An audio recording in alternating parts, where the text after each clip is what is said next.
525,000 positive AIDS tests. 525,000 doses of PrEP. 525,000 anonymous hookups. How do you measure a queer? In rim jobs, in poppers, in gallons of cum that you drank, in inches, in miles, no, probably inches. In 525,000 positive AIDS tests, how do you measure the gayness of a man? Drew, how about love? What about love?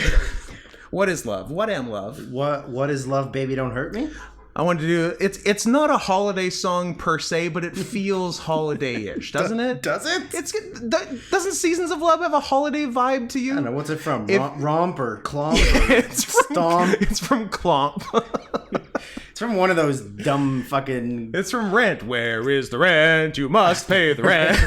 So it's one of those ones where people just strap garbage cans to themselves and hit themselves. It's one where they strap garbage cans to themselves and everyone gets AIDS. Because it was super cool in the 90s to have AIDS. You couldn't be cooler than having AIDS in the 90s. It won Tom Hanks an Academy Award, and so how more cool could it be? I have AIDS. I have AIDS. Oh, I have. How does Tom Hanks go? I have. Hey, Denzel. I have AIDS. Hey, Denzel Washington. I have AIDS. That I don't know if that movie. No, I can't say that out loud. Say it. No, I can't do it. I can't do it.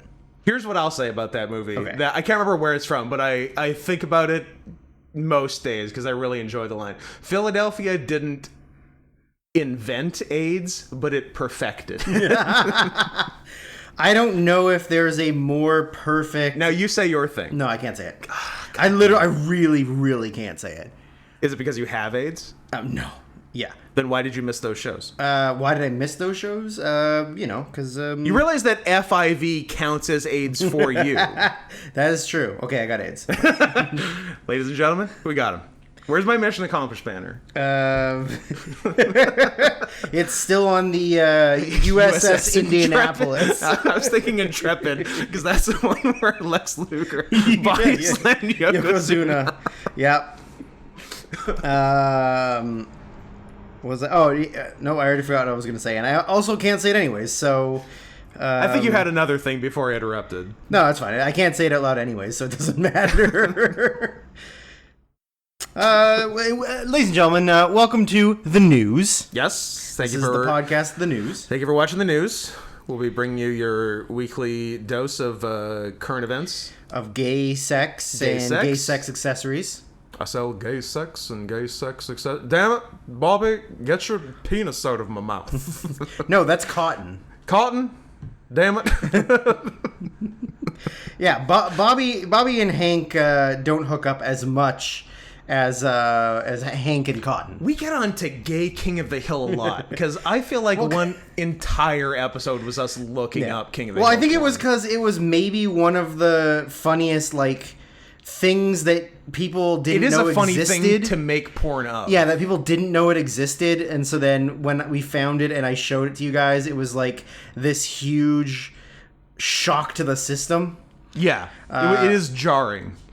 And I also didn't know that specific thing existed until I looked it up. Yeah, I didn't go to look for King of the Hill porn thinking you didn't come. I bet you there's gonna be Hank X Cotton, and then that was all that we got. No, I was like, I bet you it's gonna be a lot of Peggy and Bobby, Lady Bird and Bobby, Luann and Bobby. Lady Bird.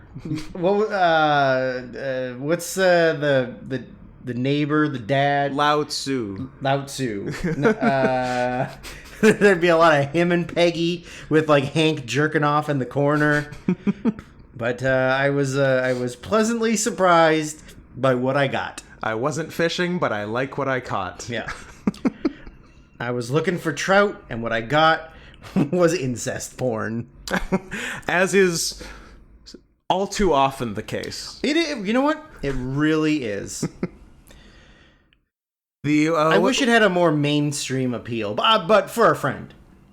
For a friend. For a friend, not for me. Okay. I don't care. My friend wishes that incest porn had a more mainstream appeal. That's from. Incest. Oh, that's from a Rick and Morty episode. Okay. Remember the one where they go and find the? It's like the Mortys are all in school to learn how to be Mortys, and then there's that one mentally challenged Rick that they think like they treat him like he's a Morty, right? And then they go to that wishing portal, and the one Morty like throws his panini press in because it's the thing he loves the most, and then the other one throws in something, and then he throws in whatever, and like they're all making wishes, and that Morty says like, I wish that incest porn had a more mainstream appeal, but for a friend, and then he throws whatever, and then the last Morty like sacrifices himself to make life better for all Mortys. Well, the thing about Rick and Morty is you need a high IQ to understand it. The thing about Rick and Morty is you need to be a fat neckbeard who only likes Pickle Rick. Yeah, that's what it needs to be. I think we can all agree the series peaked at Pickle Rick. At Pickle Rick. Yeah. I concur. We've both been Pickle Rick every Halloween since. Yep. And sometimes not on Halloween. We both have multiples of the same shirt that just says, with Pickle Rick, that just yells, I'm Pickle Rick. Obviously. And we both have multiples of the same shirt. Certainly. And we share them. Yeah. Yeah, like I wear it one day, then you wear it the next day, yeah. But then I wear a different one that second day, but then the one that you wore, then I wear that. We just rotate through those Pickle Rick shirts. It's a blending of musks. Of musks? About a week in, that shirt's real interesting. Musk ox is more like it. Is that more like it? Yeah. What, you're not a big musk ox fan? That's quite a title for that animal. Yeah. I wonder what he did to deserve that. He's got big old stinky balls, probably. Big old balls. Like, there's a number of scented animals. Like, the skunk just got to be the skunk. Yeah. But the musk ox. What are they supposed to call it? Pea rat? The piss rat. Rape cat? Rape cat. Not anymore, though. He got canceled. I know, yeah. But no more rape cat. Speedy Gonzalez is still cool though. Well, yeah, because nobody likes Mexicans. Andale. Nobody likes Mexicans, but everybody doesn't like when men rape women. So is that Ray Romano show? Nobody likes Mexicans. All right, now do it. Now pull it out. You made the joke. Now you got to commit to doing Ray Romano hating Mexicans. Dabra, I hate Mexicans. I miss Raymond. And I hate Mexicans. Raymond, I think Mexicans are okay. I don't know why you're being like this, Raymond. What a dumb show to create. What are we doing? It's almost as if we didn't really have something planned to open this podcast, so we're making things up on the fly. Why would you have something planned? I don't know. It's almost as if this is kind of like a job. What would you plan? Why would you to have something? Why would you choose to be gay? Well, you could just do voices for 45, 50, an hour and a half. Oh, it just made me remember how, if you had a choice, how angry I was about the lack of accent in the movie. Oh, yeah, what a fucking waste. Blew it. Stay tuned for about 3 hours from now when we talk about it. Yeah. Anywho, I guess we're less than 10 minutes in, so we should probably introduce ourselves. Oh, sure. At Sarah and Softballs. At Not Scott Henson. That's one of us and the other one of us. It's up to you to decide. You be the judge. You can pick which one of us is which, and then which one of us is a switch. And spoiler alert, it's both of us, except for we're both bottoms. Non-penetrative. Don't get any ideas. Nothing goes in, only comes out. We both starfish face down on the bed beside each other, ass to ass, and then just fall asleep. And then just go to bed. That's how we sleep. That's how we sleep and have sex. Face down, ass up. That's the way I like to nap. That is how the song goes. Paws down, tail up. That's the way I like to fuck. Yeah. Except for I don't. Except not. Except for the complete opposite. Except no fucking. There's absolutely zero fucking. Yeah. Yeah. No boners. No penetration. Hashtag over it. Hashtag over it. We're a real Dolph Ziggler type. Yeah. Noted coward. Noted coward. Not the biggest coward, But still a coward. No. Yeah, we are, for the upcoming, I don't know, probably still a month or so, but the Wrestling Year-End Awards we do every year, we're adding a category for the first time in quite some time, actually. Yep. Biggest coward. Biggest coward in wrestling. Yeah. And there's quite a few. Quite a few. There's candidates. But, yeah, we're... There'll be debate for the 2021, but just I was gonna say posthumously. I guess he's not dead. Retroactively is the word I was looking for.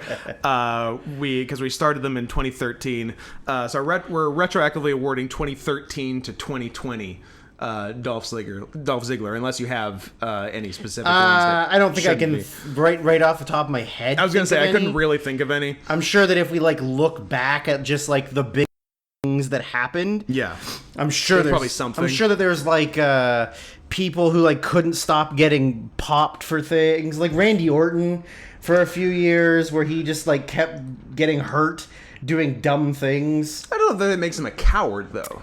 Yeah, it makes him a coward for not makes his body a coward. Makes his body a coward. Hurt. Yeah, makes his body a coward, or all those women wrestlers who wouldn't just quit because they're bad at it.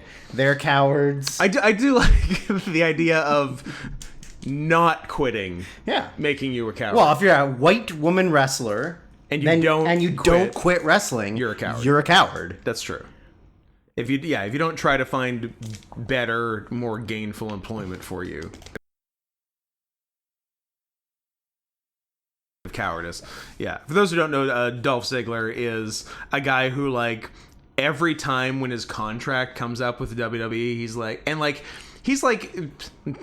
don't know, maybe he still is I pretty talented, pretty athletic guy who's couldn't tell you anymore, but at the time, whose talents would be better served in literally any other wrestling promotion in the world where you're allowed to do wrestling, as opposed to sports entertainment in WWE.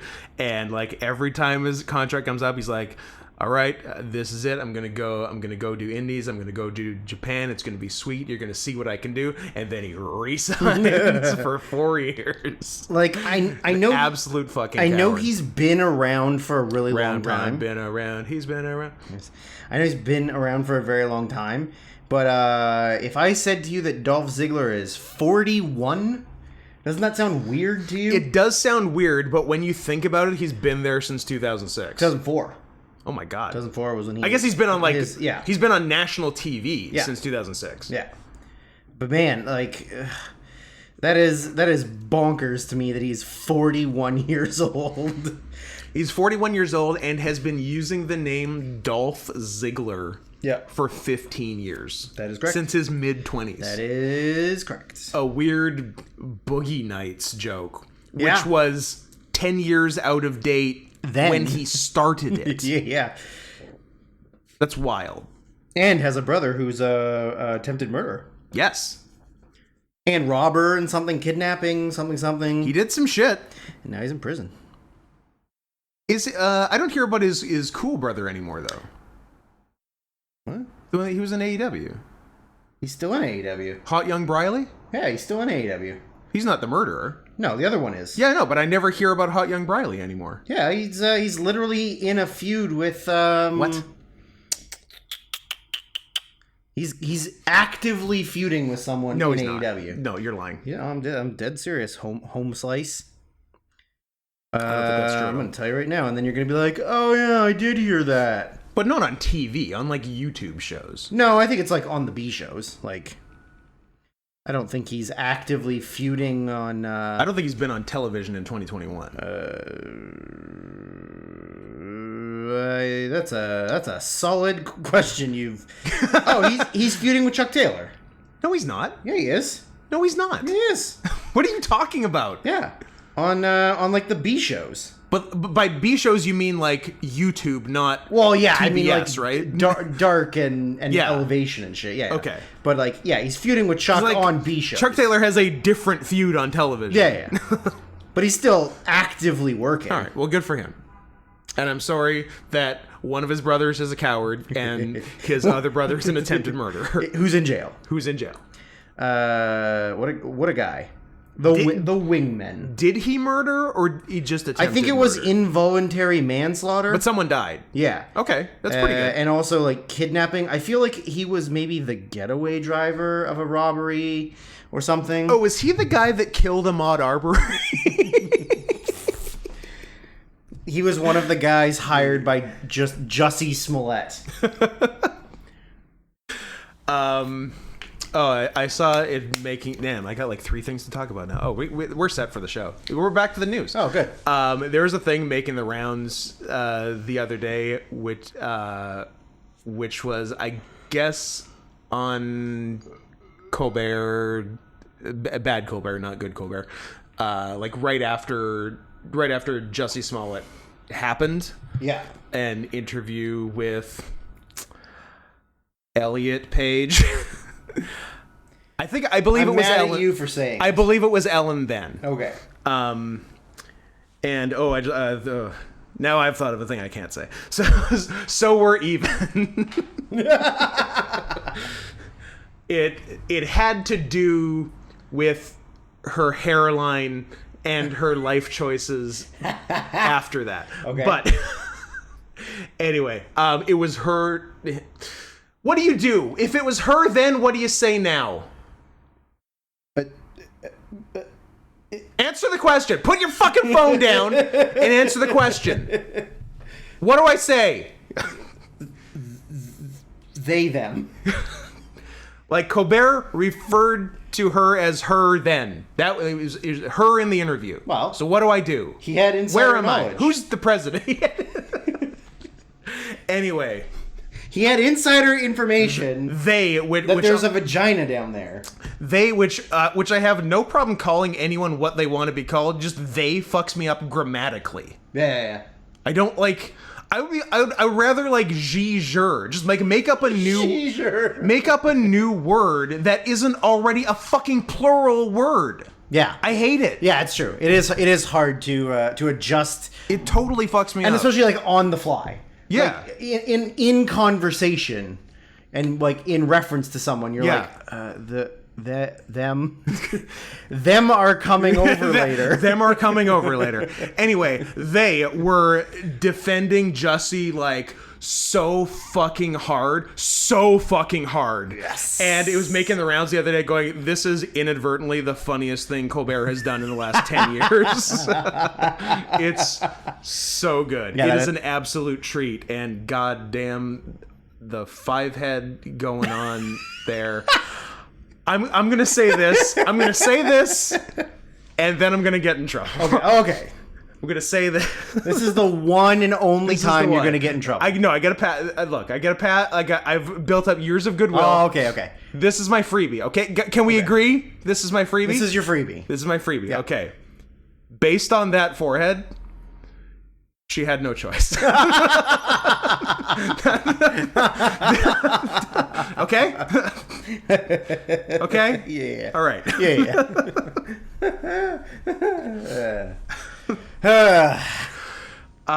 That's a good freebie. I'm glad you didn't waste it. I would never waste a freebie. Yeah, I'm glad you didn't waste it. I make him count. Yeah, laser accuracy. Laser. No jump 3-pointer. Yeah, Larry Bird, baby. Yeah. Larry Bird. I had another thing based on that. Did we cover all the well? So, I guess Jussie's going. I don't think he's been sentenced yet. I don't know. I don't think I saw anything about it. He was found guilty on 5 of 6 counts, but it's all like being a bitch. Like those were the charges. So it's gonna be like, I guess I don't think he's gonna go to jail. I think it's just community service shit. Yeah. But parole. Yeah, it's very funny. It is very funny. Any way you slice it. It's very funny that other worse things happen and there's no repercussions. And then a black gay man lies about getting beaten up by MAGA hat wearers. And they're like, no, you get the death sentence. You are not allowed to live anymore. It would have been interesting. I'm not advocating for it. I'm just saying it would have been as a man who just looks for the interesting things in life. It would have been interesting if he was executed. If he was Mexicuted. Or executed by a Mexican, which Ray Romano would not be a fan of. No. But Brad Garrett, totally cool. Yeah. The voice of reason, Brad Garrett. Yeah. The voice of Jimmy Johns. And the voice of Jimmy Johns. There's two things Brad Garrett is the voice of. Reason and Jimmy Johns. What was the other? Oh, I guess I was just thinking about Ahmaud Arbery. Just like shout out to 11 out of 12 white people in rural Georgia who actually found the guys guilty. Yeah.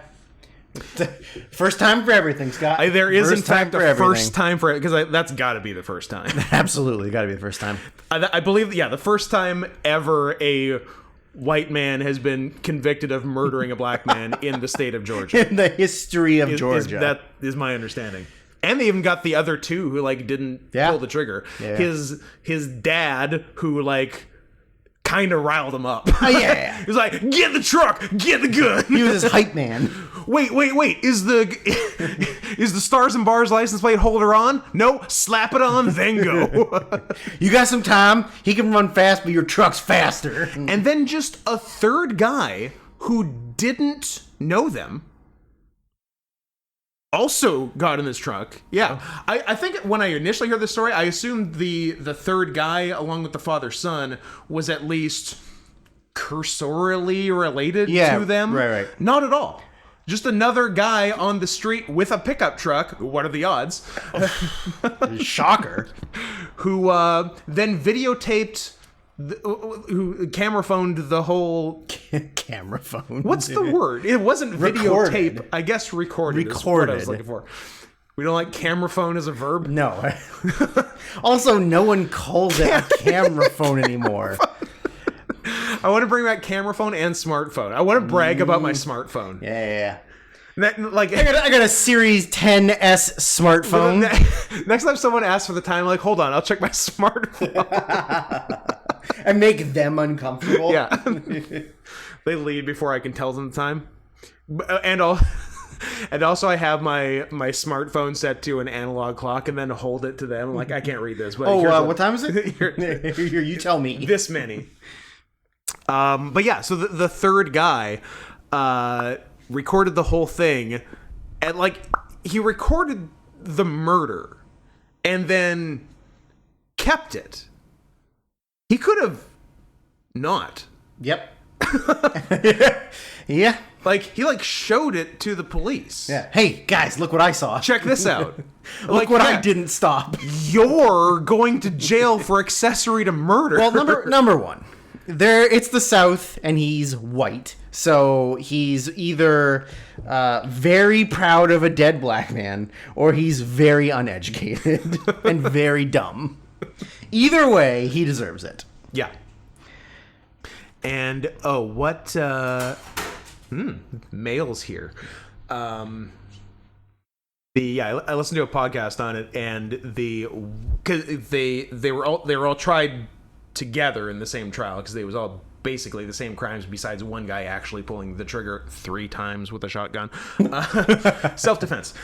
Literally stand his ground. The defense was they were making a citizen's arrest, and of what? A man jogging? Of a black man jogging. Well, you know what? That's the correct thing check to do. the town charter. You might be surprised. Yeah. And then when he got aggressive with them, it was self-defense. Right. Spoiler, it didn't work.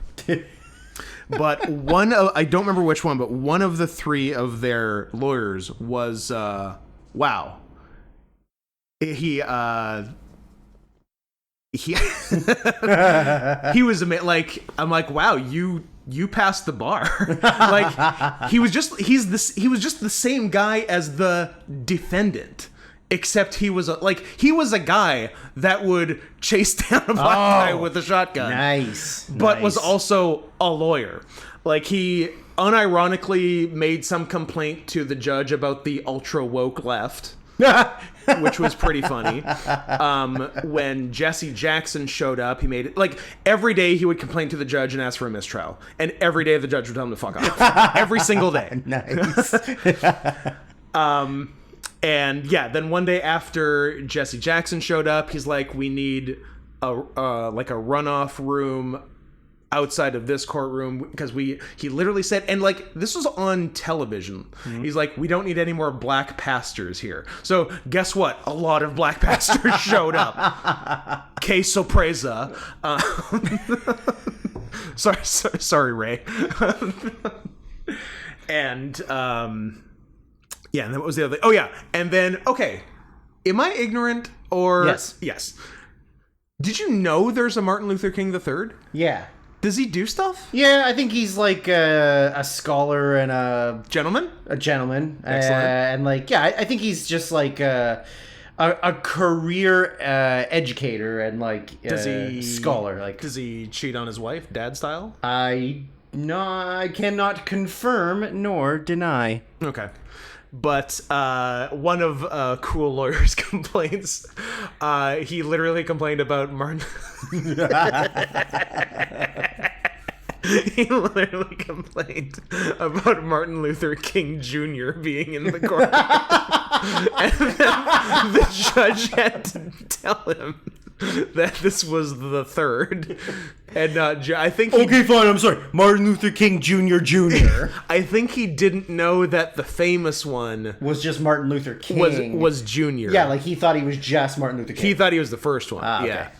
Idiot. Okay. That's pretty great. Pretty funny. There's got to be like a compilation of this somewhere, right? Yeah, like I think his last name is Goff. Like Jared Goff? He's the quarterback for whatever team Jared Goff plays for now? I don't know. The Hamilton Tiger Cats? Ah, yeah.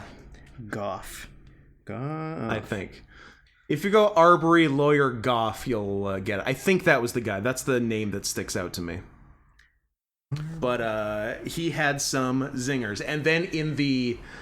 so then after, 700 black pastors showed up on the courtroom steps. Wow. He asked for a mistrial because it was unruly, of course. Of course. And then the prosecutor said to the judge, this is exactly, like, this guy is a genius and is, like, doing amazing lawyering right now. He knew what he said would elicit this response, and now he's asking for a mistrial. And to the guy's credit, his response to her was great. He's like, I've been called a lot of things in the last few weeks. Genius was not one of them. There's a lot of Goffs. I don't think it's Jared Goff. Is it Bob Goff? Oh, I was Bob Goff. That's a good name. Stephen B. Goff? Oh, it's this guy. Yeah. Susan B. Goff. He got Susan B. Goff. He got women the vote.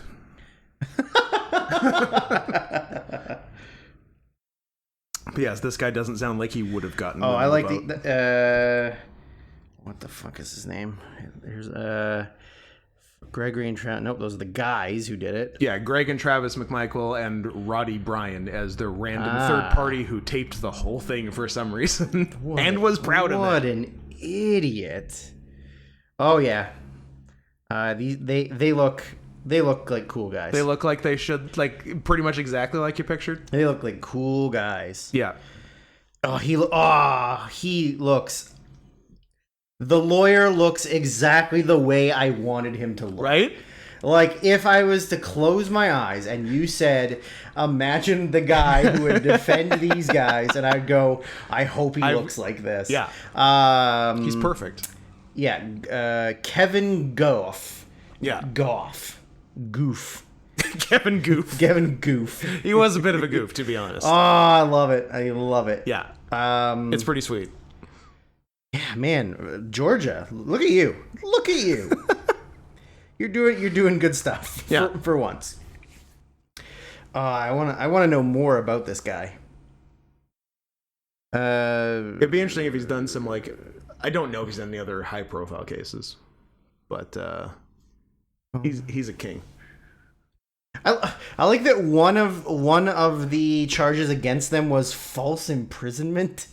Well, yeah, they like cornered him with their cars. But that's not really impressive. I feel like the manslaughter and murder were enough. No, you gotta everything you can get. I mean, I guess you just gotta paint the wall and hope you get it all. I mean, they impeded his ability to move. It probably falls under false imprisonment. I guess that counts. And also, it doesn't help that in their own police depositions, I believe one of them described him as trapped like a rat. Like, they literally hung themselves completely. Yeah, I did see that. I did hear that one. Yeah. Yeah. It's insane. They were, I feel like they were sort of bragging about it at the time. What a guy. Kevin Goff. I want to find out more about this man off air. Oh, you can find attorney reviews. Or like Goff air. You know what? No, sorry, I got distracted by. You really did. I want to see because you can. It said I just typed in his name and it just said attorney reviews. So I was like hoping 5 stars, 5 stars. I was just hoping that there was like something you click on. I hope Travis McMichael reviewed him. He's like, not great. He's got an average rating of 9.6, but there's only 3 reviews. Okay. I'm guessing none of them are Travis McMichael, Greg McMichael, or Roddy Bryan. I'm gonna say probably not. Can I read the reviews? I can. Okay. Incredible attorney. His in-depth questioning is an art. Okay. I would always recommend this man if you're ever in trouble in GA. Okay. So that was a 5-star review. Yep. Then there's a 1-star review. Oh. Kevin needs to plan a defense instead of motioning for mistrial. I have never seen a lawyer start a fire and act like he didn't know how it was started. You failed William in this case. Wow. I assumed that was about this trial. But nope, I guess he's done it before. This is his move. This is from November 2021. Huh. And then the other one is from 2017, which is another 5-star. Because none of the people involved are named William, so that was about a different trial, even though it's the exact same thing that happened in this trial. Yeah. Mistrial! Ask for a mistrial, complain about black pastors, black pastors show up, ask for another mistrial. And say, how could this have happened? The last 5-star review, it says, faced criminal charges, many years in prison. He kept me calm and informed, did not go to prison due to his expert handling of my case. 16 years later, I'm so grateful for his representation. I highly recommend. He started the fire and got a mistrial declared. Man, I wish there was more reviews. I want more people to tell me things about Kevin Goff. But what a disappointment. It even says he is a 50% of a criminal defense lawyer and a family lawyer. Oh. Maybe he can help us with our divorce. Does it give us a cost? Oh, it doesn't say rates. You have to contact him for rates. Maybe if we kill a black guy, he'll do it for free. A little pro bono. There's a good chance. Little Sonny Bono. Little Sonny Bono. My lawyer's working Sonny Bono. I found his website. Criminal defense. Mistrial.com. NoBlackPastors.com. He does criminal defense, DWI, divorce, family law, and real estate litigation. And murder. Yeah, that's it. To be fair, I guess he doesn't list murder on there, so it's not his specialty. Attorney profile. I want something. Give me a little bit of information. On his website, it has peer reviews, and none of them are 5 out of 5. Always good. Always good to have the full respect. But of your peers. You're the one putting these on your website. Yeah, it's your website. So either fake reviews. Yeah, you can choose not to put these on. There's a couple 4s. Yeah. Then there's a 3.2, a 3, and a 2.4 on your website. And it was like legal knowledge, 2 out of 5. Analytic capabilities, 2 out of 5. That's not good. Judgment, 2 out of 5. Communication ability, 3 out of 5. And legal experience, 3 out of 5. Yeah. Even the highest one, the 4 out of 5s, legal knowledge and legal experience were 4s. Yeah. And communication ability was 2.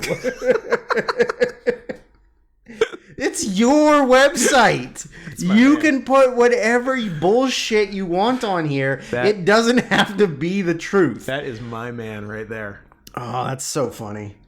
But I want more information. Like, I want, like, he's an avid sportsman who fucks his daughter. I don't know, something. That's something. But there's nothing. There's literally nothing. That's too bad that's not on his website. Well, it's Georgia, man. Like, he's got to do what he's got to do. He's got a LinkedIn, but there's no information on it. Damn it! I'm going to add him on LinkedIn. You should. I want reviews. I want reviews. Oh, but I have to, like, create a LinkedIn. Like, who the fuck has a LinkedIn? I was forced to get one at my last job. You're dead to me. I remember being in school we'll call it university, but it's not university. Sure isn't. That they were like really adamant about teaching us how to get one, that we had to have one. Yeah. It was imperative that we the only way to learn to like communicate with people and connect with people is to have LinkedIn. We all created them like in a class, and then no one fucking used it. Yeah. Not even once. Yeah, my work forced me to do it. I set it all up and have not touched it since. Well, and get 4 emails a day from it. Somebody on Reddit posted videos of the trial. King. Of him. So later I'm gonna have a fun evening.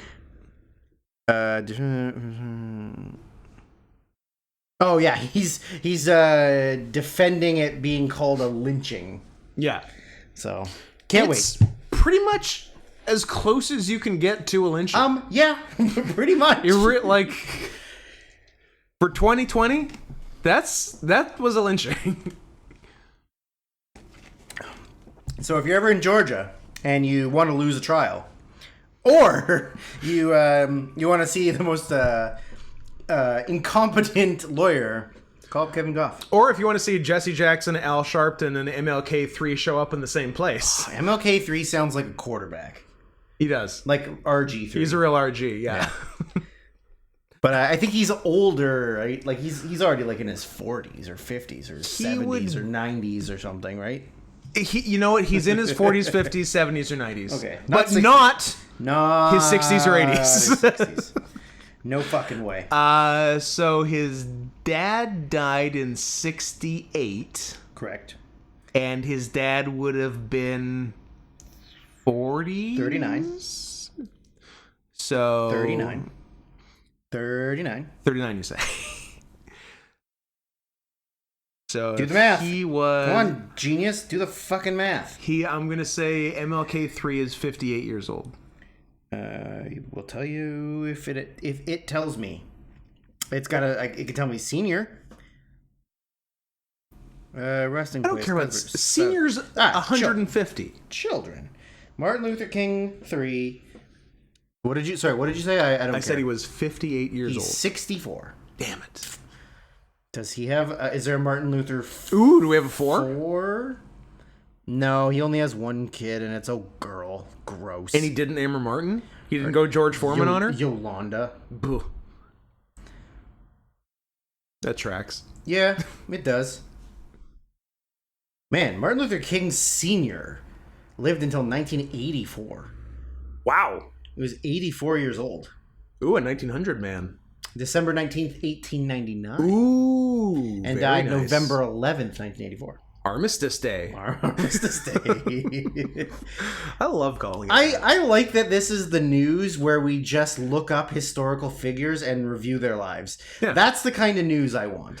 I want to know about the history of the Luther King family. We didn't say it was new news. And look, a lot of you are going to say that the word news itself has an intrinsic implication that it's going to be new. We disagree. Yeah. Yeah. This is the old news. What? This is the old news. So it's not even news, it's history. Some would call it that. This is the history podcast. Look, we're going to talk. Yeah, this is Dan Carlin. This is George Carlin's Hard R History. Yeah, we're going to tell you what's up with MLK Sr. The truth about MLK Sr. Number one, he was white. Who saw that coming? What a surprise. It's a real, he's been dead all along situation. What other news? Apparently he also, he was, I don't know if he was petitioning the judge or someone that the judge? That he was concerned that his clients weren't going to have enough money to appeal, but he didn't work pro bono. So he took all their money, lost, and then Judge, they don't have any money to appeal. How are they going to appeal this? That literally is completely in line with his move. Cause a problem and then complain about the problem. I'm not going to have any money for an appeal because you took it and lost. I love this guy. I want to go to Georgia and do crimes so I can hire Kevin Goff. You're white. You might be all right. They weren't. But they were pretty bad. They were the exception.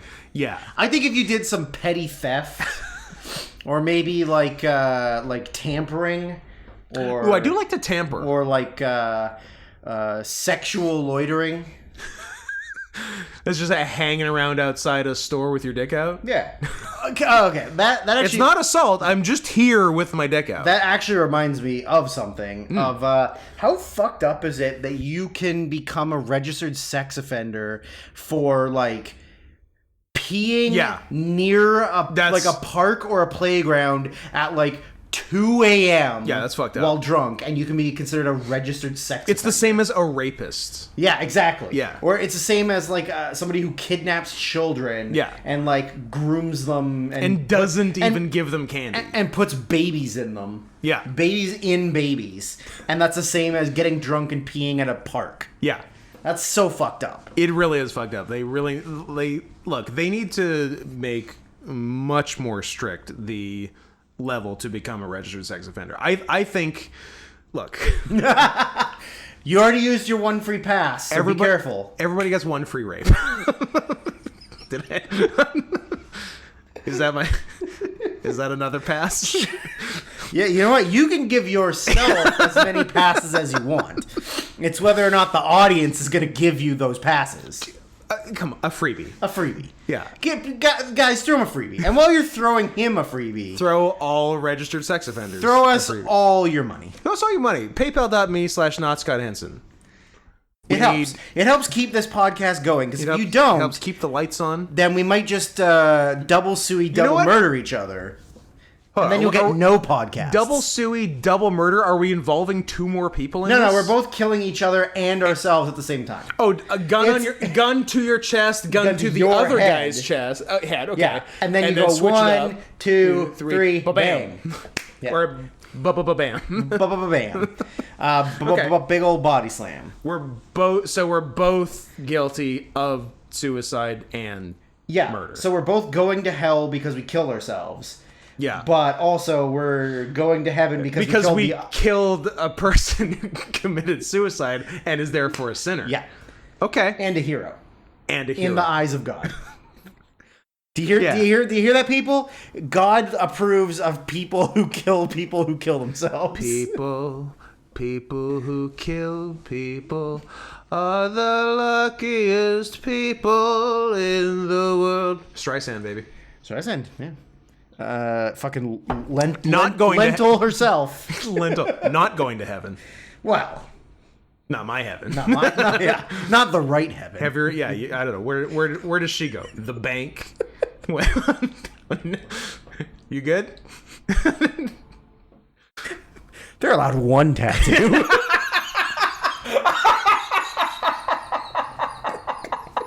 Oh no. Oh no.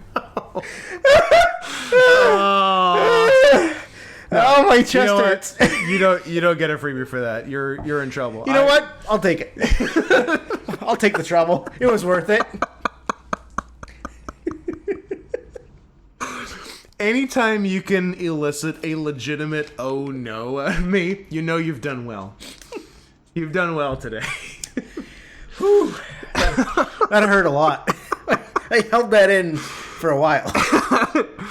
No, you shouldn't hold it. Yeah, no, it's like holding in a pee tube. You can give yourself a bladder infection. Oh, I got a bad follow-up question that I don't like. Well, here we are. They know that there's lasers to remove them, right? That's a good question. Speaking as a non-Jewish, Speaking as someone who wasn't in the Holocaust, not in the Holocaust, a Gen Z, couple of Zoomers. This is a Zoomer podcast. What's the one after Gen Z? Because we're at that now. Jennifer. Gen Omicron. All right. Gotta skip a couple because one sounds racist and one's confusing. Also, why did we stop calling it coronavirus?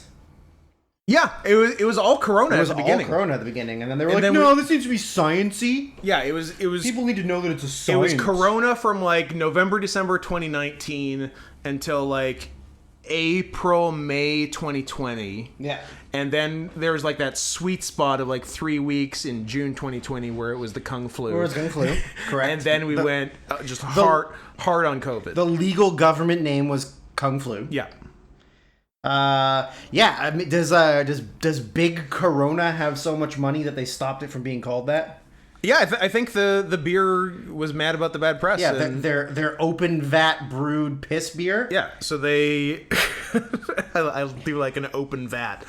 Yeah, I think they sent Bill Gates $700, and he's like, "All right, it's COVID now." Because he's in charge. But $700 US is like 11 billion pesos. So many pesos. You so wouldn't even that's a lot of money in Mexico. Yeah, and Bill Gates just saw like the number of commas in the number. Yeah, all right, I'll stop calling it that and put microchips in people. Yeah, sure, why not? It's a good move. Oh, I'm glad that we have a lot of anti-Semitism on this show. I don't know what you're talking about. Oh, okay, there's none. What I like you is you're very moldable. You're right, there's nothing. We're fine. Do we talk about the movie? When we announced that we were going to do this... First of all, this is you people. And you know what I mean. Yeah, the ones that aren't going to my heaven. Quit picking the blonde bitch in the poll. Mixed up. We could have had a Frank Langella movie. Although, to be fair, I did enjoy the Amy Poehler Paul Rudd one. That one was pretty good. Yes. They came together. Y'all got lucky. They came together. It was pretty good. The sweetest thing, however... Also, you know what? I think I remembered who said that they came together was bad, and now it all makes sense. Is it a gay person? Jury's out. Who doesn't like when men and women... Or when a man tries to fuck his grandma? I think it was Dan. Oh, well, that makes sense. Yeah. And also, jury's not out. Fair enough. Jury's back with a verdict. It's either underage women or men. Jury's back, and 11 white men and 1 black man have found you guilty in Georgia. Of being gay. Which is also a crime in Georgia, P.S. Which I believe carries a stiffer sentence than second-degree malice murder. Do they have the gay panic? Is there gay panic in Georgia? Well, there's not in Virginia anymore. I'm gonna look it up. But that's why they had to respond by electing, I believe, a truck driver governor. Gay panic defense, Georgia. I love that it's a thing. Yeah. What are the states? What states do we have left? What good states do we have left? Oh, okay. What? No? First of all, let's be careful what we say good states. What happened? I got confused. All right. I blacked out. States that have bans and states that are considering bans. So I just have to look at states that have bands, like the Florida-Georgia line? Yeah. I guess that's 2 states that have a band. That is true. So the ones that have an active, it just gives me the list of the ones that have banned it, though. Well, by a process of elimination. Oh my god, okay, I'll just see if I can do this based on the map of the United States of America. Idaho, Montana, Colorado, Utah, Arizona, both of the Dakotas. These are ones that don't have the law? These are the ones that... They don't have gay panic. No, these are the ones that have it? Oh. gay panic. Because it's a map. And then You're a map. And then the blue ones are the ones that apparently have bans on the pink ones. Pink, of course. Interesting choice. Are the ones that are like currently in the process of banning. So yeah, you got. But there's still time to stop it. Correct. So if we intervene. Idaho, Montana, Colorado, Utah, Arizona, both the Dakotas, Nebraska, Oklahoma, Missouri. What's below Missouri? Below Missouri, are we at like the Gulf of Mexico yet, or is there some stuff in between? It's. I think it's Missouri. It's Missouri something, and then Louisiana. What's in there? Is there like a Oklahoma's a little more west, I guess. Yeah, Oklahoma's this way. Kansas? No, Kansas is too far north. Kansas is up there. Yeah. Arkansas? Oh, Arkansas. Yeah. Arkansas, Mississippi. Yeah. Tennessee, South Carolina, North Carolina. Yep. Georgia is considering. Florida is considering. Michigan. But we're still good right now in Michigan. Right now, Michigan. It's not pink or blue. It's just nothing. Oh, maybe it's got it. Okay, so we're safe in Michigan. Yeah. Iowa. What's the one next to Iowa? Indiana. How did I forget Indiana? Oh, of course, because it's... Because you hate Reggie Miller? No. It's Mike Pence's state. It's Mike Pence's state. And then... Still Vice President Mike Pence. The right Vice President. And then God's Vice President. And Alaska. Nice. I'm pretty happy that I know the states of the United States. Here's what I thought. I like geography. I'm good at geography. I thought that the states were like labeled with their... abbreviations. That's a blank map. Yep. You've done very well. I'm pretty good at states, even though I don't live there. It's maybe the most I've ever been impressed with you. Good, thank you.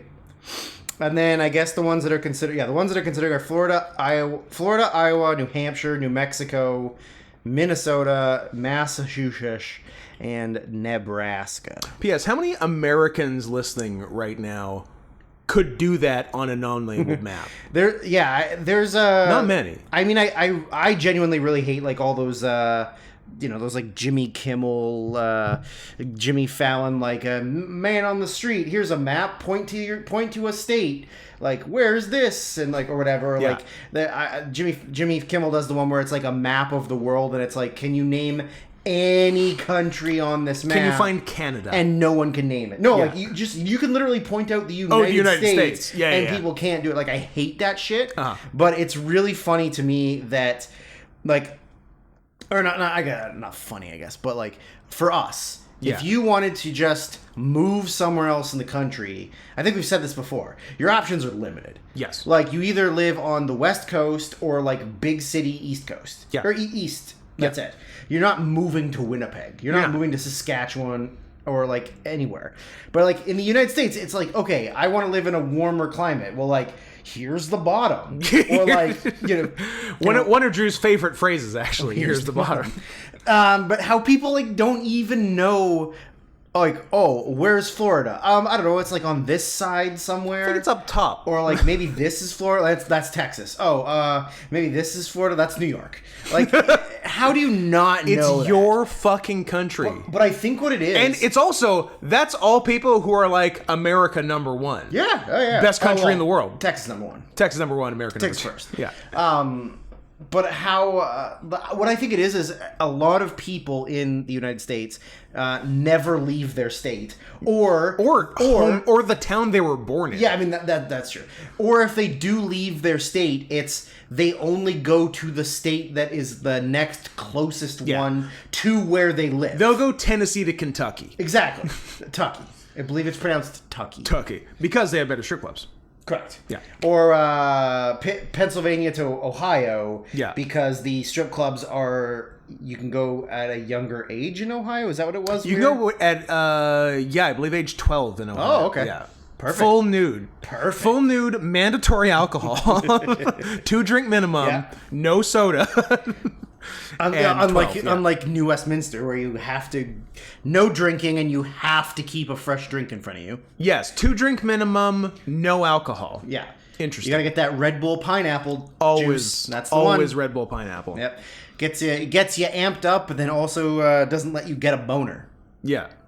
Give me your fattest stripper. Yeah, that's what it is. Yeah. It's the Red Bull. No, I always got to pick the fattest stripper. Yeah. I think it's endearing to let them come and show me their punani. It is which endearing. definitely won't get mentioned in the movie.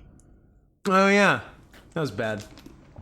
I don't know how we got off topic on that, but the sweetest thing. I'm 2002. I'm gonna actively say, for the record, I hate this movie. I hated it, and I'm pretty sure that the next movie we watch, which is probably in 2 weeks, will be better than this. I think we're taking Christmas off. Well, we're taking a lot of things off. We're taking Christmas off. We're taking the condoms off. Oh. We're raw dogging it. It's a raw dog Christmas. It's a raw dog and a thick hog Christmas. Thick hog Christmas is something I want. Yeah, so... Oh, I know how we got on the topic, because we were saying stop picking the blonde bitch. We could have watched Cutthroat Island. We could have watched so many better things. We could have watched The Masters Mask. of the Universe. The Mask. Oh, no, we're doing the other people. We're doing Frank movies. We're doing Frank, yeah, sure. We could have watched Sonic the Hedgehog. Frost Nixon. We could have watched X3, The Last Stand. Yep. But unfortunately, you people like dumb blonde bitches. So, although Amy Poehler's not a dumb blonde bitch, but the other one is. I'm going to tell her you said that. Oh, you're gonna tell her that I said she's not a dumb blonde bitch? No, because you sort of said it at first, and I'm only going to clip that audio. Ah, okay. Well, Amy, I'm sorry. Because that's definitely the worst thing you've said of the podcast today. Yeah, of course. But it's about one person, not a group of people. Oh, motherfucker. Sorry. Uh-oh. No, Did you get a cigarette burn in your No, I didn't. velour pants? No, but there was like a hair on my pants. I was just pulling it off, but it was attached to me. So like through from your leg? through the pants. And then you pull it off and now you're crying? Are you bleeding? I mean, a little bit. Are you bleeding? I'm gonna have to go to the hospital after this. I'm not taking you. You can walk to the crackhead hospital down the street. How did body hair go through the pants? I'm not a scientist. This is a loose. It's not a loose knit. It's fucking velour. It's velour. It's the only thing you wear. It is. Velour underwear. Velour butt plugs. Actually, be sick. I would love velour underwear. Impractical, but highly comfortable. Yeah. If it was socially acceptable, I'd drape myself in velvet. Snakeskin underwear. Yeah. So when we leave it up to you people, you pick. If anyone wants to do a you people count on this episode, by all means. Yeah, I would love that. It's a real shame that we couldn't get something else. Now, to be fair to you people, we were the ones that chose the movie. We did, but we are specifically trying to choose movies we haven't seen, so that we get the experience of something new that we can shit on. So the amount of Cameron Diaz movies that we hadn't seen that were like worth giving a shot to was limited. Yeah. I guess other alternatives that we probably could have done were like we could have watched either of the Charlie's Angels movies. I prefer the more recent all-female remake of it. Oh, that men won't see because it's they're sexist, but it hadn't even come out yet. That's correct. Because Elizabeth Banks is a dumb bitch. We could have watched Scared Shrekless. Ooh. Oh, it's a short. But yeah, the other options I don't think were as good as far as like actually in theory being a decent movie. However, that was a lie. This was not a decent movie. And if you like this movie, you're probably damaged. Well, I was trying to think of a nice thing to say. Well, especially because I told you someone who loves this movie. Yeah. So we're sticking with damaged. A damaged person. I just don't care enough about this fucking thing to really deal with it. So I think before we even get into the fucking plot of, was this supposed to be a feminist movie, or was it just a gross out comedy that was written and then they cast women? Yeah, very unclear, because at face value, it's like a flipped rom-com where the woman and her friends are the main characters and are like sleeping around, don't call men back, and the men are sort of superfluous and like much less important to the overall movie, and likable, especially Jason Bateman. Yes, but if you actually watch it, I don't know if it's feminist.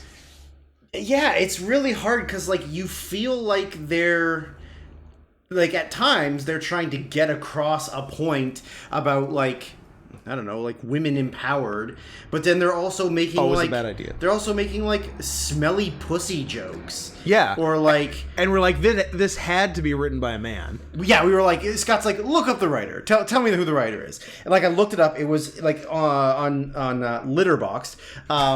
It was a woman. Movie site by Cats for Cats. Who only had one credit to her name, which was this movie. So I was like, oh, so it must just be like a nobody. They gave her a shot. She fucking blew it, and then that's it.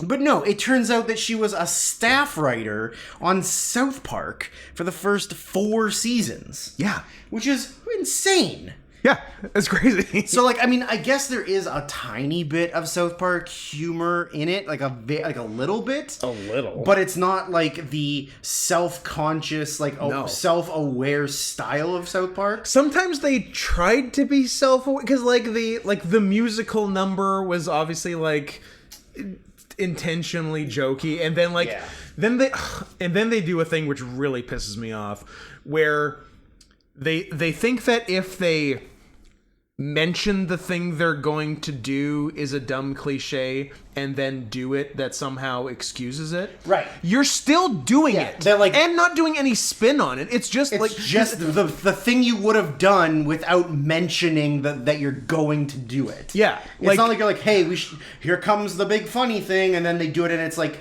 you know, like some singing number or something, and then like none of them can sing on key, or like something dumb happens. There's no subversion of it. No. It's just the thing, because like they did the trying on outfits at a store movie montage, and the way they excused it was by saying, "Do we have time to do a movie montage? Do we have time for a movie montage?" And then they just do it with like no additional jokes. No, it's literally just the thing they would have done. It. Yeah.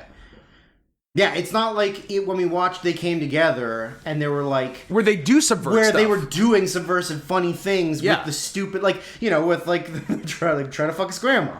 Like, grandma's like helping him through his emotional issues, and then he like, I love you, grandma. She's like, I love you too. And then he goes then like... they go to kiss. And then they're gonna fuck. Right? Like, but it was literally just... Yeah.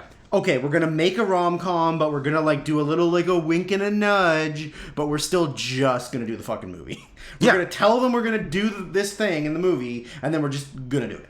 Like, we're not gonna change anything. We're not gonna try and make it better. We're just gonna do the thing. Mm-hmm. Yeah, it was.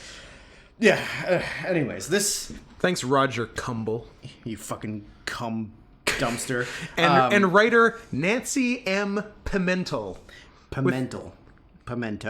Yeah, she's spicy. Meh. Okay, so it's Cameron Diaz, Christina Applegate, and Selma Blair, and they are 20-somethings trying to figure out their love life. 2 good tits between them. Yeah, one on Cameron Diaz and one on Christina Applegate.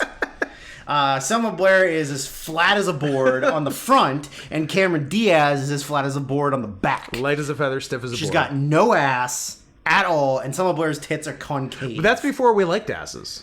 That is true. Asses didn't come around till late. Like, Cameron was the right shape and look for the time. Yeah, that is true. That is true. Like, there's a reason she was a movie star in the late 90s, early 2000s. Badonks didn't come around till because much we later. hated butts. We're like, that's where your poo comes out. No, thank you, sir. Milk, lemonade around the corner. Fudge is made. Fudge machine. I love it. I was thinking about that song yesterday, and like, man, Inside Amy Schumer was good, but it is fitting that her trajectory has been marrying an autistic guy and gaining 140 pounds. Yeah. And having a retarded child. I mean, I can only assume one would child assume. is retarded. Well, he's at least half. Yeah, that is true. That is true. He's half autistic, half cunt. Yeah, tell me about it. So it's also the weird opening and the weird ending. The framing device is very strange. Yeah, so like the opening, it doesn't really relate to anything. The opening is you get a title card that just says, "Tell me about Christina Warren." Elizabeth Warren. Tell me about Elizabeth Warren. Well, she's a lying bitch who pretended she was Indian. Yeah. She's 179th Indian. She's 179th Cherokee. I saw her name along with Kamala Harris on a bumper sticker. Did you say Kamala Harris? Come on the Harris. Oh, okay. Gotcha. I saw her name along with it's Kamala. It's Kamala Harris. I heard you say Kamala because I always want to say Kamala, but people yell at me and say no, that's the wrestler. He's not the Ugandan giant. the Ugandan giant Kamala Harris. Kamala Harris. Yeah, I wonder if anybody's photoshopped. I'm gonna look it up. The two things I know about Elizabeth Warren is that I probably agree with about all of her policies, but she's a lying bitch. And I probably completely align with her politically. Someone did it. We got a winner. Oh my god. That is so much better than I could have ever imagined. Oh, Facebook, you did it again. Holy shit. You did it again. So, for those who don't know, the Ugandan giant Kamala had a manager named Kimchi who was sort of in a safari outfit. Yeah, who was a white guy under a mask. That's correct. Whose name was Kimchi. And this is a beautiful Photoshop of Joe Biden as Kimchi and Kamala Harris as the Ugandan There's giant. also this one. Also good. I like really, the first one better. I really like the first one. It's a nice piece of business. Anyway, the long story short, the other Elizabeth Warren thing was when I saw a Warren Harris 2020 bumper sticker in Washington in probably 2018, I laughed out loud. I think I yelled in my car alone to nobody, "Good fucking luck." Oh, this is also a cute thing that I want now, is literally a Kamala for President shirt. Nice. Worn by Kamala. Worn by now dead Kamala, yeah. R.I.P. But I want that shirt. That's a great shirt. It is a good shirt. I can't believe somebody did it. It's really good too. I've never been happier in my life, Scott. It's really good. Never been happier in my life. I wish it was a better resolution picture though, because whoever made it didn't do a very good job. It's 4 dots per inch. Yeah. Well, I'm gonna post it on Twitter, and then nobody's gonna get the context until after they listen to this episode. Sure. But all right, well, here we go. Hopefully, I don't get a lot of angry people. I'm gonna go ahead and like that as soon as I can. Is that a new tweet notification? My. Like Biden Harris 20. God damn. Oh, I'm gonna get in so much trouble. Yeah, you're going to jail. I'm going to Twitter jail. Yep. Except for there isn't Twitter. I guess there kind of is, but only if you're the president. Yes. The right president. The still president.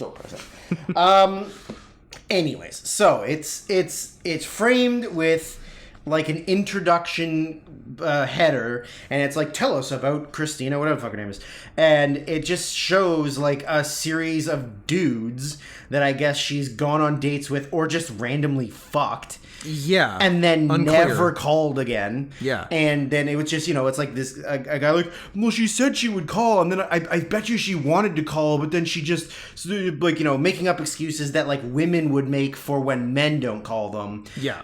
But we did get introduced to the best character of the whole movie in this section. This guy was pretty sick. So it's just, like, another random dude who...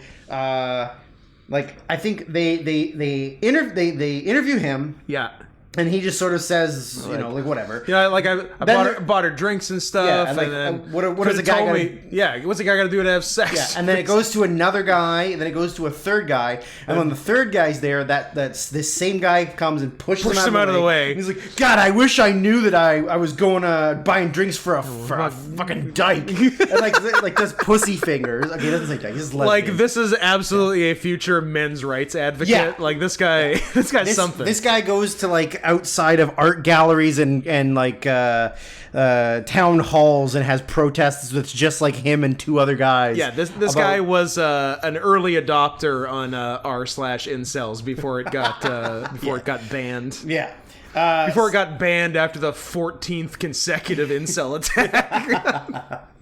R.I.P. Elliot Rodger. Yeah.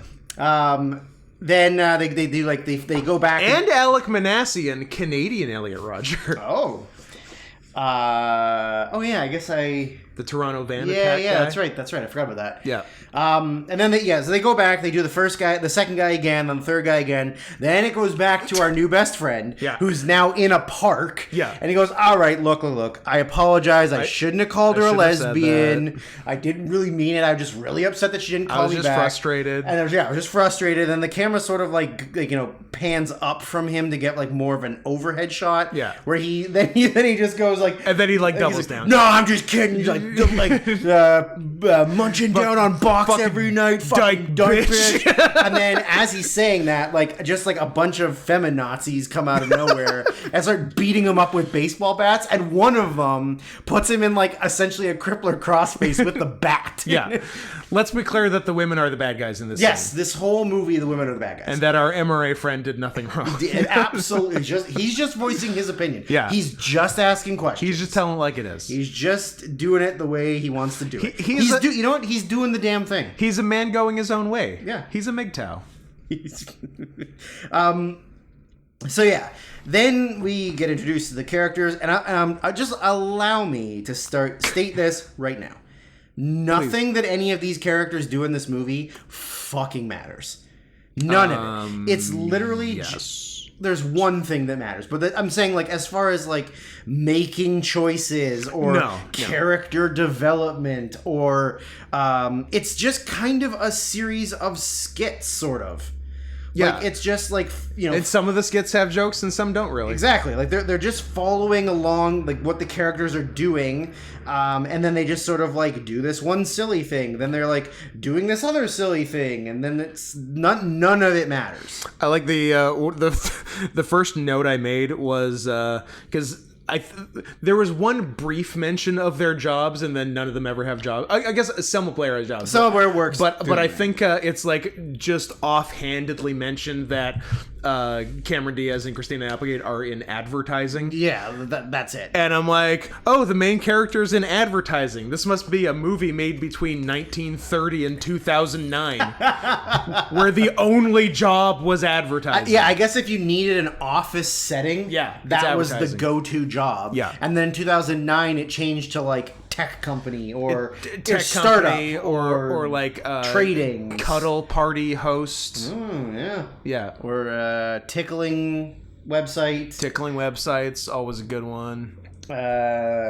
So yeah, the whole idea. Etsy fursuit maker. Yes, I like that one. So yeah, the whole, I don't know, the plot is just essentially Cameron Diaz is like kind of a whore. What does she want? She's a whore. She wants the sweetest thing, Scott. And what the sweetest thing is a BBC. Right. And then she gets British Broadcasting Corporation. an MWC, medium white cock. Yeah. When she wants a big black cock. True. And never gets it. It's a sad movie. It's a tragedy. It is a tragedy. If you want to see her with a big black cock, although she does get a black cock in the eye. Was it black? I couldn't really tell. I think it would be irresponsible, racially irresponsible for it to have been a black cock. I think it was. I think it was just 2002. I think it was real pink. It was 2002. I think it was like a dark pink. We're gonna look it up after. We're gonna freeze frame the penis and racially identify it. Okay. Yeah. We're gonna. I'm gonna have to bring out my swatches. I thought it's something I can't say. Oh boy. I'm gonna say it after off air.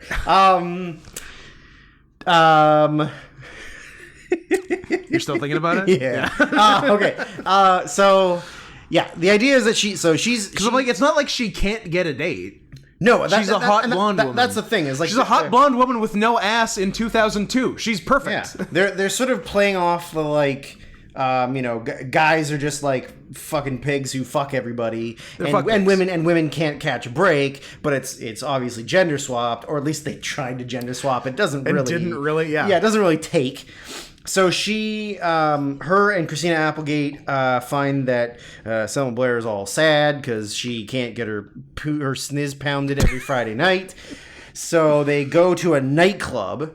Where they, women go to dance, but don't want men to hit on them, but really they want men to hit on them. But I just came to dance with my friends. Yeah, I don't want dick, except for I want dick, but I really want you to work for it. So they dance, and Selma Blair is like bummed out and doesn't want to dance, and then she's sitting on like a water bed in the middle of the club, the nightclub water bed. Yeah, and then she like gets tickle fighted by another random woman or something. And yeah, where did that other bitch come from? I don't know. Like, were they implying that she might be a lesbian? I don't think so. I don't fucking know.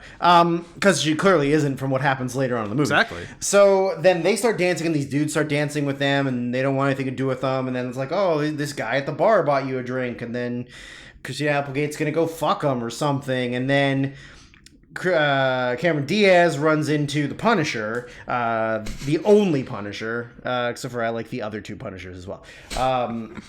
Tom Jane, who it's really weird because he's definitely portrayed as like the hunk in this. He's not that hunky. I would never really, I wouldn't think of Tom Jane as a hunk. Like, he's not ugly. Yeah. But like when you think of hunk, you think of the man playing his brother, Jason Bateman, who is absolutely a hunk. Yeah.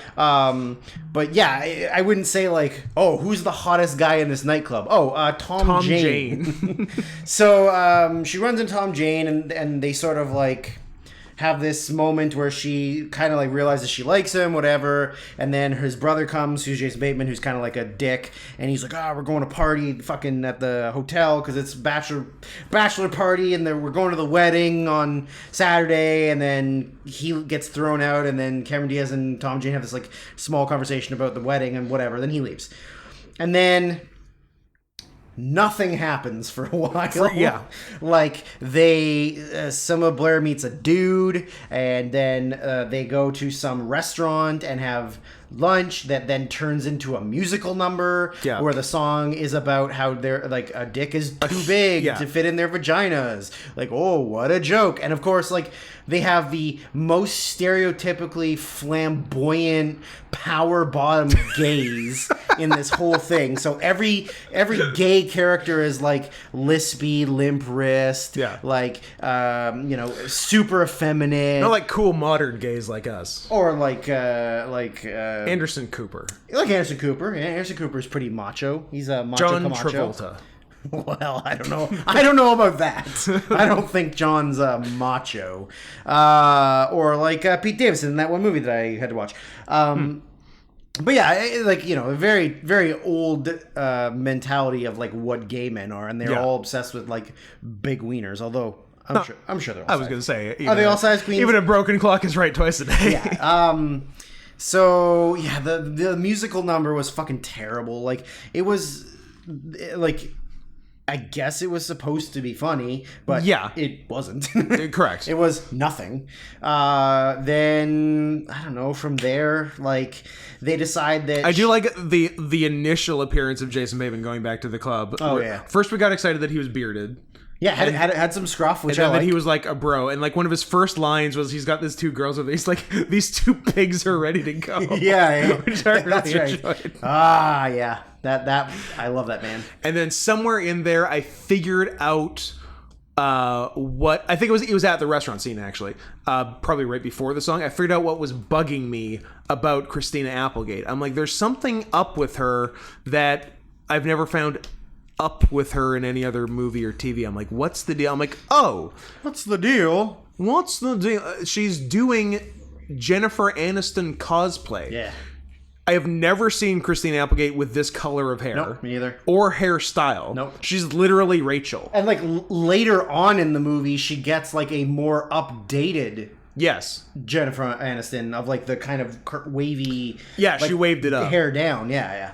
Yeah, it was weird. I'm like, you already have a look. Yeah. Like, you're, I was going to say, you're Marsha Brady. I think I was looking for, I've forgotten her first name, actually. Something Bundy, obviously. What's her goddamn name on the show? Anyway, whatever she was. Peg. No. Oh. No Peg. She's not Peg? Al, Peg, Bud, and Tiffany Amber Bundy. Oh God, I'll look it up. Damn it! I'm not gonna remember. Well, I'll remember when we stop recording. Sure. And then we're like, oh yeah, how did we forget about that? Oh yeah, Kelly Bundy. Kelly Bundy. There you go. Everyone was named Kelly then. True. Even boys. It's a girl's name. Anyways, go ahead. Continue on your way.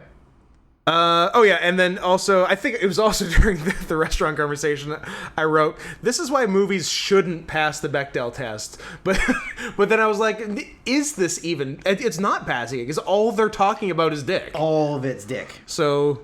nothing but dick. So maybe, and I don't say this lightly, maybe some movies should pass the... Nope. As soon as it was coming out, it felt wrong. Maybe... No. Oh, I felt sick. Easy boy. I felt sick as I was saying it. Easy boy. Down, boy. Down. Jason Bateman's teeth. Want to talk about him? Well, it was a different time for Mr. Bateman. The only money he had accumulated was his Teen Wolf 2 money. And Silver Spoons. And he had a little bit of a gap. He did, yeah. I probably wouldn't have noticed if you hadn't pointed out, but I'm like, yeah, I do not remember that in anything later. So little bit of a gap. He fixed that gap with maybe tiny bit buck, a little bit. Yeah, not a lot, but he fixed that with Arrested Development money. And then you said his canines were too pointy too. Yeah. And then I said your canines can never be too pointy, and secondly, I proposed that he got the pointy canines for Teen Wolf 2, and then just never changed it. That is true. Which would be a cool move. That would be a tight move. And then I had hypothesized the joke. I don't know if anybody's seen Teen Wolf. Again, different time. Where when Michael J. Fox is going to tell his best friend that he's a werewolf, but his friend Styles doesn't know what he's going to tell him. Yeah, so he just knows he has news. He takes him in the garage, I think, yes. right? And he says to him, like, look, I have to tell you something really big, really important. And Styles goes, you're not a fag, are you? And he goes, no, I'm a wolf. And so I'm not gay. Yeah, so like then I had said, I'm a monster. I had said Teen Wolf 1, not gay, a wolf. Teen Wolf 2, not a wolf, gay. No, I'm not a wolf. I'm a fag. Is what I hypothesized. Quote Jason Bateman, yeah. 1989. 89? Yeah, in there. But yeah, so he definitely... Teen Wolf 2, this time he's gay. Watch out, Styles.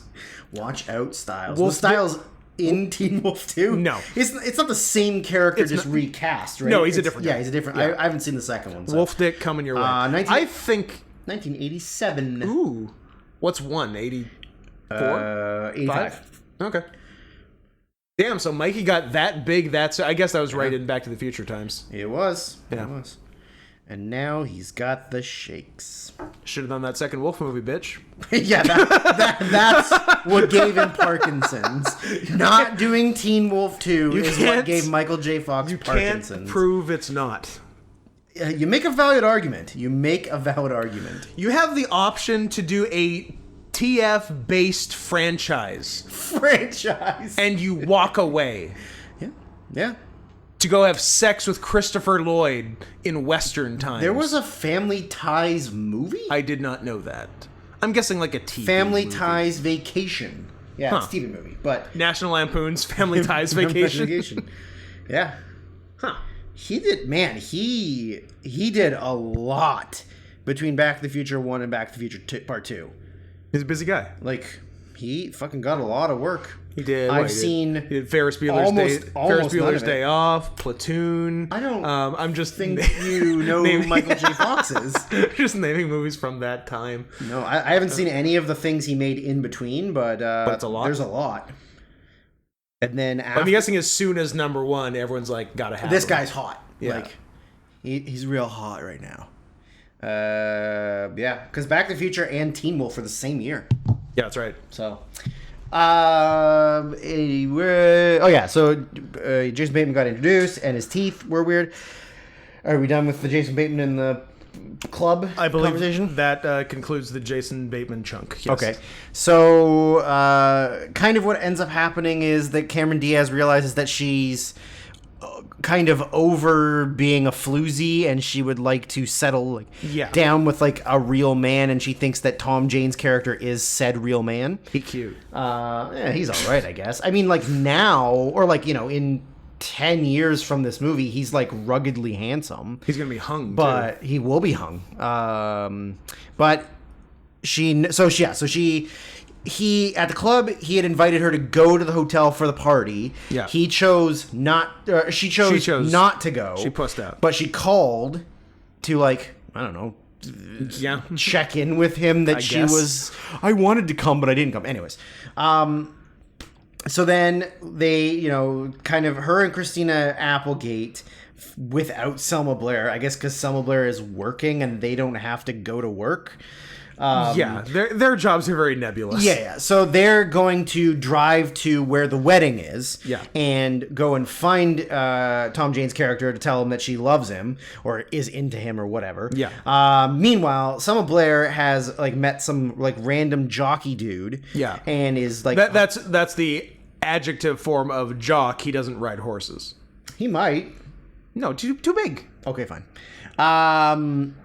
So she is like hooking up with this guy. She's at work, and she works at like a high-end men's clothing store run by an effete gay man, by a very effete gay man, and who they also said has a young boy toy. So like, go figure that an effeminate old gay man has to have a young gay Filipino boy to have sex with. I'm just assuming he's Filipino because I would go Filipino, but that's just me. You'd certainly keep it in Southeast Asia. Yeah, maybe it's just me, but for me, I would go Filipino. Filipino, Thai, Vietnamese, Laotian. I'm cutting it off Filipino. Singaporean. No. I don't like the sound of that. Indonesian. No. Malaysian. No. Cambodian. No. Myanmarian. Ooh, I prefer Burmese. Burmese. It sounds so much cooler than whatever the adjective of Myanmar is. Python? No thanks. Yeah, pass. Hard pass. Myanmar Hard R pass. Cat? I don't think so. No, I don't like it. It's like you can't call things Persian anymore. What am I supposed to call it? An Iran cat? Fuck off. Anyways, here's my Iraqi cat. Do you mean Persian? No. Wow. I don't. Wow, buddy. Wow. Big yikes, pal. Yikes. Get out of my house. Ooh, almost want to get a Persian cat so I can do that. Nah, you've already got enough cat for one man. It's true. He's a beast. He's a beast. He's a monster. Yeah.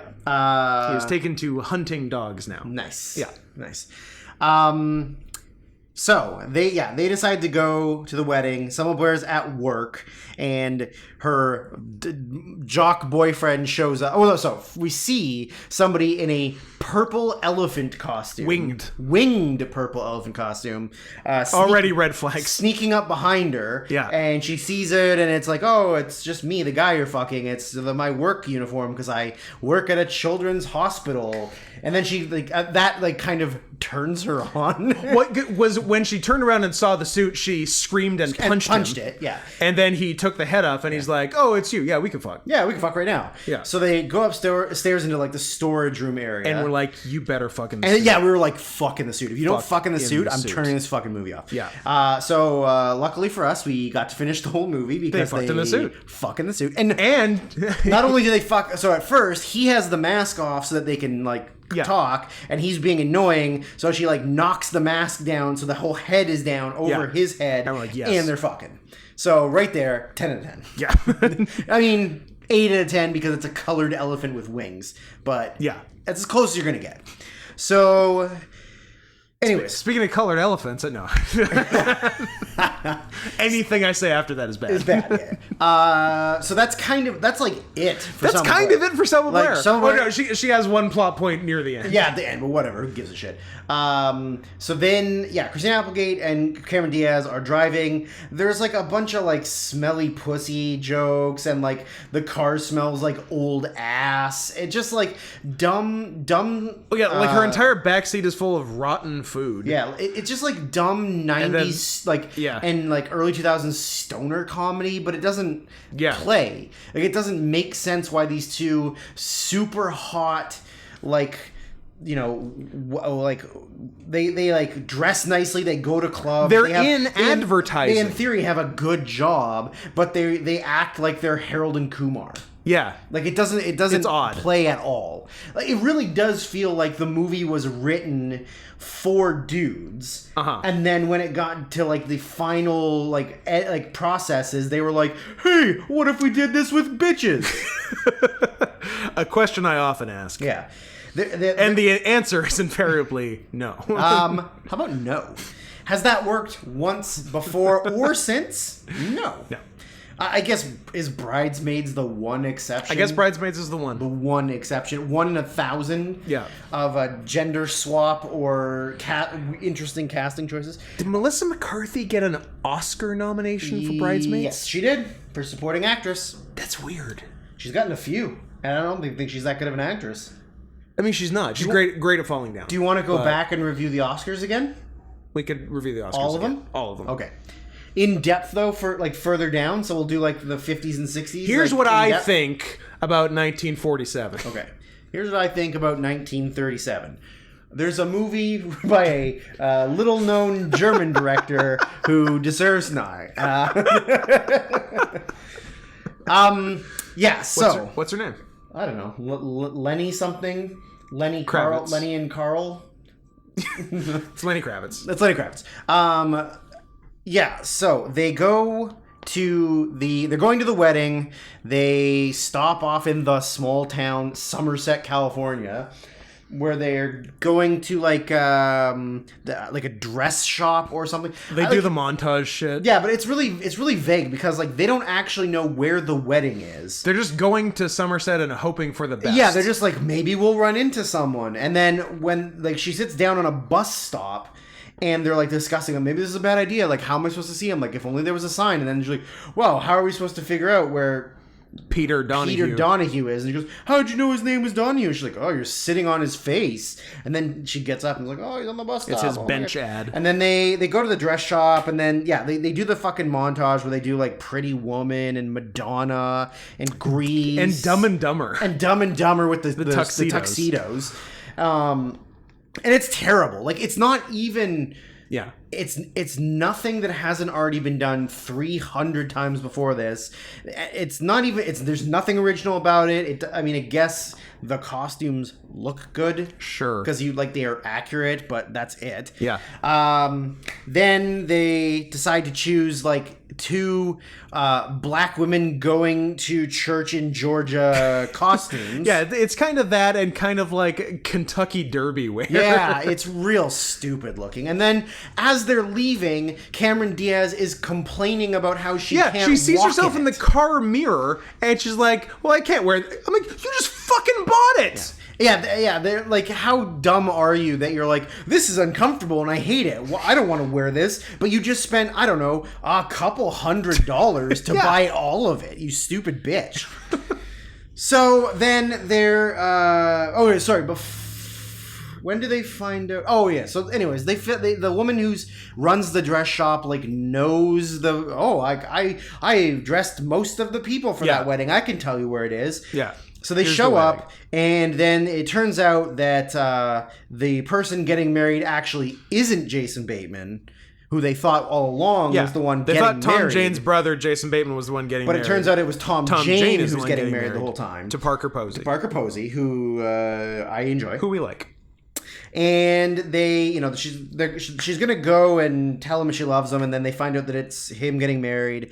They do like some dumb slapsticky comedy stuff of like, oh, the doorknob broke off, and now I can't get out of this room, and then I gotta climb out a window, and like my ass is exposed, and like, oh, ha ha ha, all the classics. This is so funny.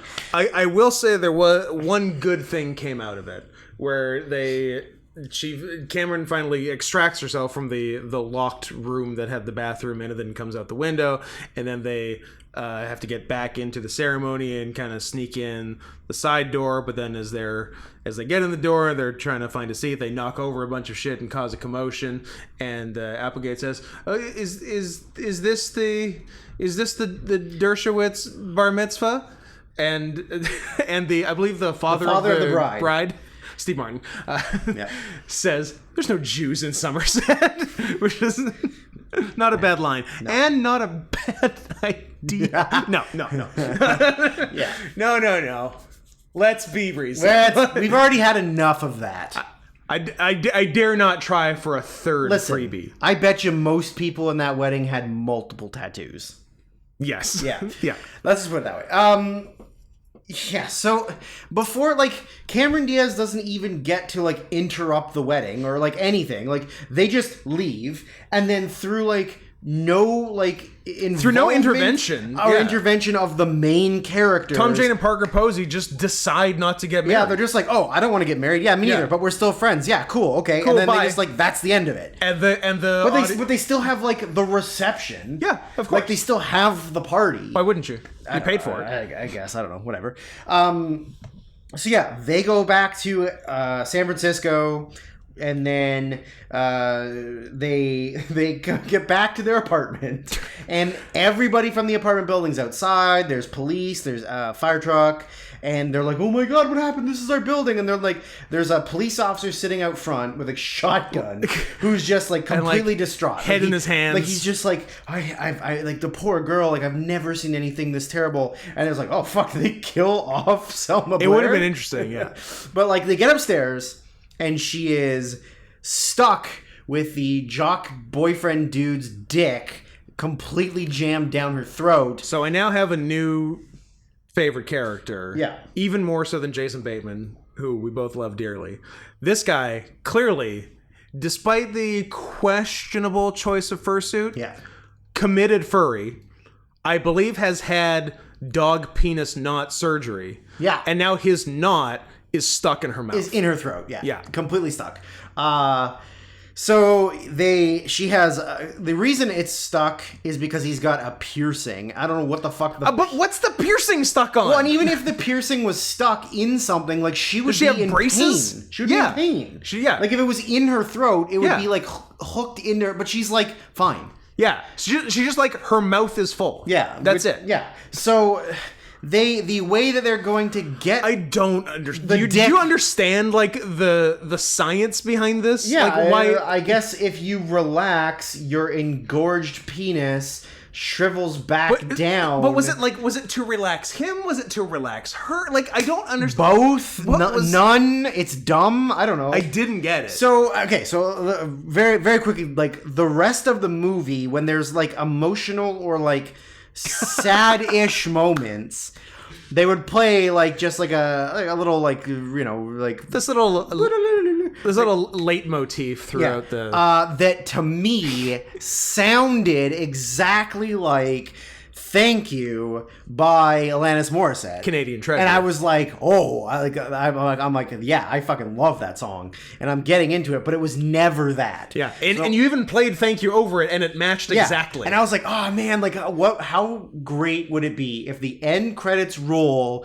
and we get fucking "Thank You"? They've been cock teasing me and blue balling me this whole movie to get Alanis Morissette at the end, and I was like, oh, that would be amazing. You're not getting it. Well, but you do get Sugar Ray at the end. I did get Sugar Ray at the end, which was also pretty rad. Good. So the way that they're gonna get his fully erect penis with a piercing unstuck from her throat is by group singing Aerosmith from the movie Armageddon. To relax one or both of them until the penis just comes out. Unclear why it worked or what the plan was. I don't know if just he would be focused on the singing so his boner would go away, or she would be focused on the singing so her throat would loosen. I don't know. Couldn't tell you. So she gets the dick out, and then that's kind of like the only thing left is like they come home. Well, the group finishes Aerosmith, and then in case there weren't enough silly gay guys, there's a gay cop right at the front with a big ass mustache who starts singing "I Want to Know What Love Is," or no, he just sings like the next line. No, it was not from the song. It was a different song. Oh yeah, you're right. Yeah, I think it was "I Want to Know What Love Is." Yeah.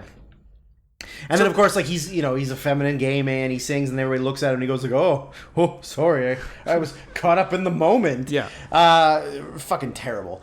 Then I don't know, like they like later, like the two of them come home and Cameron Diaz is like crying on the couch because how much she wanted to be with Tom Jane and whatever. And then we see Tom Jane and Jason Bateman sitting outside of like a cafe or something where he's doing like paperwork. Like Tom Jane's doing like paperwork or something, and Jason Bateman walks over with a bag of chips, and he just like sits down, and like the whole movie they've been throwing like fucking go ahead. The two of them have been throwing like sort of like brotherly like jabs at each other, like stupid childish humor.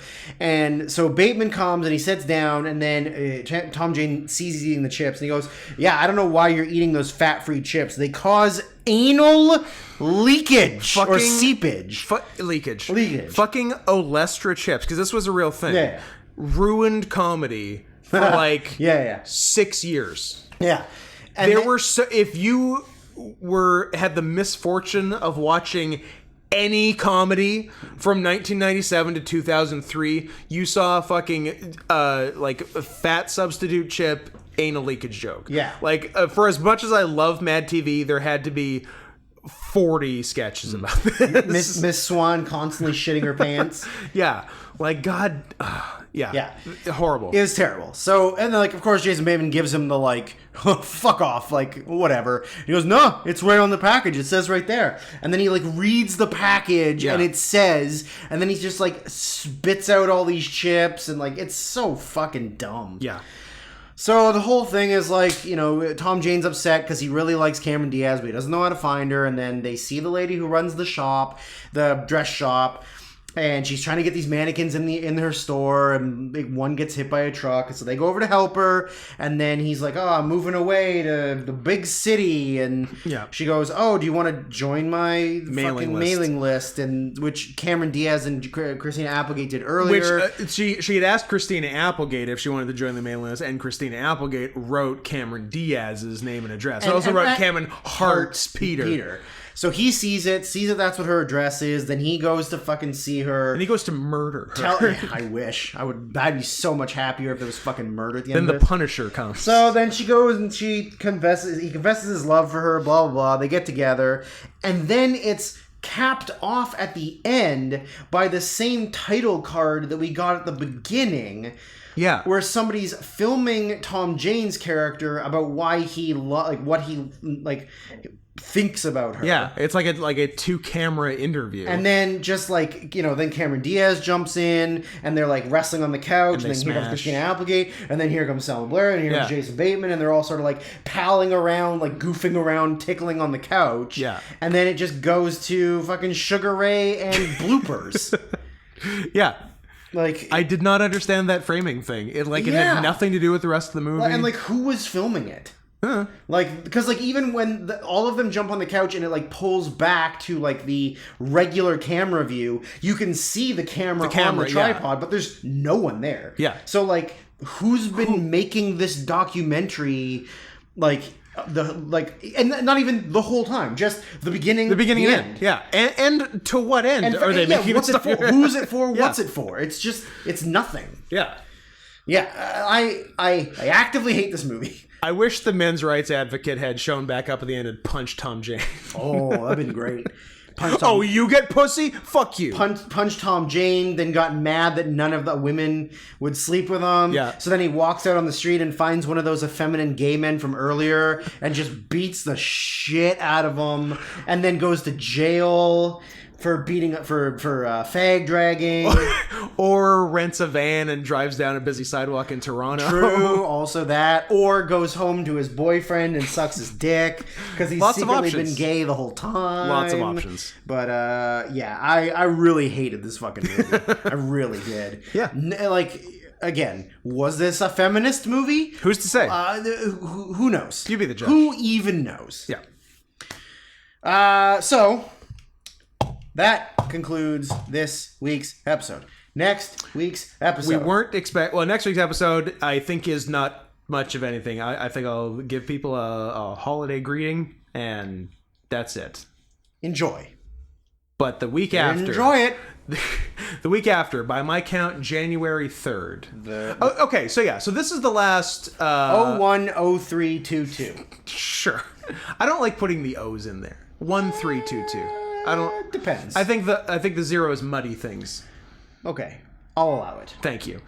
So I guess this is our last full podcast before Christmas. The holiday season. So, last chance to send us Christmas presents in money form at paypal.me/NotScottHenson. NOTSCOTTHENSON. And say what it's for and say something nice. Yes. And send a lot. You can give us virtual kisses with them. Absolutely. We will also accept virtual kisses. Yeah. So enjoy your holidays. Enjoy your Christmas. Kwanzaa. No, I was just going to do like a long pause after Christmas. Enjoy your Christmas. That's it. I mean, I can go back and delete that. No, so you can do it. Your Ramadans, your Rashomons, your Rands, your Jimbo Ikiru. and Sanjuros, all of your Japanese Kurosawa Enjoy holidays. the whole Kurosawa catalog this Christmas. And Ikiru. Yeah, and High and Low. All right, I'll stop. The Apartment. Citizen Kane. Tokyo Story. Different Japanese Triumph guy. of the Will. Triumph of the Will by Lenny Kravitz. A Serbian film. all the Christmas classics. All the Kurosawa hits. So, watch some Japanese cinema this Christmas, and we will get back to you in 2022, hopefully richer via your gifts. And, I don't have a good closer. And thicker. Hopefully richer and thicker. Have yourselves a thick hog Christmas.